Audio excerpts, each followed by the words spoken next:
After getting a decent grasp of how the libraries we'll be using are bundled as jar files, let's now turn to how and where we're going to obtain those libraries, and how we'll get them into the class path.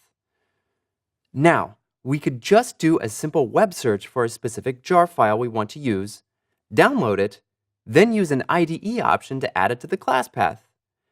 If you search for instructions on how to do this for a specific library, the Spring Web Library, for example, you might be surprised to find little guidance on where to manually download this jar file.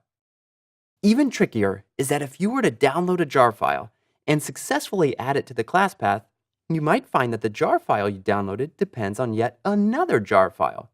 Now you have to do it all over again. And probably not just once, but likely many more times. And if you ever wanted to share your project with other developers, they'd have to go through the same process. If that isn't enough, what happens when you update your application and some libraries are left behind while new libraries are added? Because of this, most developers use special tools for managing what are called dependencies. Dependencies of a project are libraries that a project depends on in order to function. There are a couple big names out there in dependency management tools, namely Maven and Gradle. We're going to use Gradle to manage our dependencies in this course. Fortunately, this tool is integrated with IntelliJ, so you should be able to use it without installing Gradle separately. Using what's called a Gradle build file, we'll be able to list the names of the libraries we want to incorporate into our project. Then, with the click of a button, Gradle will download all of the jar files for the libraries we listed, and even the libraries our listed ones depend on. It's much easier, quicker, and more reliable than the manual download method. I don't know about you, but I'm itching to code a little bit. Remember how we planned on building an animated GIF library called GIFlib? Let's get that project created in IntelliJ and see Gradle in action. To get started, let's open IntelliJ and create a new project. I'll choose Create New Project from the screen that pops up here. From the left-hand side, we'll choose Gradle, and with Java selected, we'll click Next. The group ID field should be formatted like a root package name.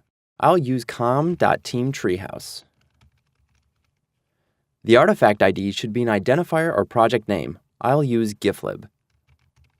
And then we shall click Next. In the next window, we'll accept all the defaults. Notice that the recommended option here is to use the default Gradle wrapper, which means Gradle as a program will be included as part of our project. Click Next and verify the name and location of your project. When you're ready to create it, click Finish. Let's expand our project and take a look at what we have. Know that within a few moments, you'll see your project directory expand as the Gradle tool is downloaded and added to our project directory. The first file we'll look at is the .iml file. As you may know, IntelliJ uses .iml files to manage module settings, though we're seeing we won't actually edit this file, so I will go ahead and close it. The settings.gradle file simply contains our root project name, which we had entered as GIFlib.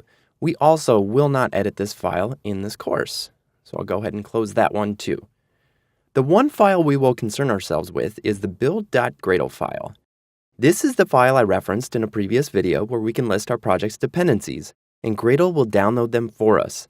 Let's check out a couple of things in the build file. I'll go ahead and hide the tip that's come up in IntelliJ. At the top, you see the group and version we specified when creating the project. For now, suffice it to say that the group and version allow repositories, such as the one we'll be using to get our dependencies, to group related libraries together and track versions. Though I'll leave it alone, you can change this at any time you like.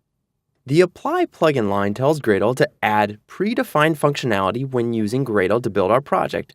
This particular functionality has been given the short name Java. The repositories block allows us to define one or more locations where Gradle should look for the libraries we list. We'll use one of the largest public dependency repositories called Maven Central. Finally, we see now where we'll actually list the libraries that we'll need. It's called, quite intuitively, the Dependencies block. In the next video, we'll replace what's listed and see Gradle in action.